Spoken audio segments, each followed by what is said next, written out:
আমি কি কারো পাকা ধানত মই দিছি? কদিনই পাকা ধানত মই দিলে তাহলে যে মানুষ আমাকে কিছু করবে আমি সহ্য করবো। পাকা ধানত মই দেয়নি, কিচ্ছু দেয়নি, মানুষ খালি সবসময় আমার সাথেই লাগবে, আমার সাথেই লাগবে। আমি কি করবো কও? আমি শখ করে কালকে কলেজে গেছি, কলেজে যায় সে প্রিন্সিপাল আমার দিকে তাকে আছে, কলেজের গিয়ে ঢুকতে কি না ঢুকতে তাকে আছে। আমার স্ত্রী আমার দিকে তাকে আছে, কি যোগ তাকে থাকবে লেখো? আমি কি ওই প্রিন্সিপালের পাকা ধানত মই দিছি লেখো? মই দিলে তো টাকা থাকবো নাকি?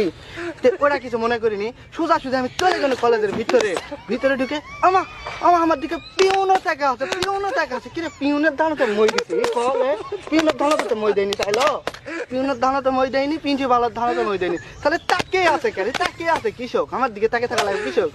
তাকে থাকা দেখে আমি মনে করছি না, নিজেকে গর্ববোধ মনে করেন যে আমার দিকে মেয়েটাকে আছে রে, মেয়েটাকে আছে, তাহলে আমার কপাল ভালো নয়।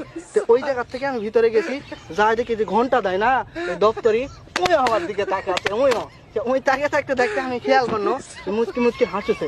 দপ্তরে আবার ক্লাস খাবে কে? দপ্তরি তো ক্লাস খাবে না, তাইলো দপ্তরি ক্লাস খাবে না। ভিতরে চলে গেছি স্কুলের ঘরের ভিতরে, যত ছাত্রী সব আমার দিকে তাকিয়ে আছে। কি রে তাকিয়ে আছে কে? আমার দিকে তাকিয়ে থাকবে কি শোকমা? আমার দিকে তাকিয়ে থাকছে অবশ্যই কোনো কারণ আছে, কারণ ছাড়া তো জীবনে তাকিয়ে থাকবে না। এই তাকিয়ে থাকা দেখে আমি স্কুলের ঘরের ভিতর থেকে বার হয়েছি টয়লেটের জন্য। টয়লেটে যায় আমি বসবা লাগবো, এই সময় তাকে দেখি ওমা কেউ আমার দিকে তার ক্লাস খায়নি।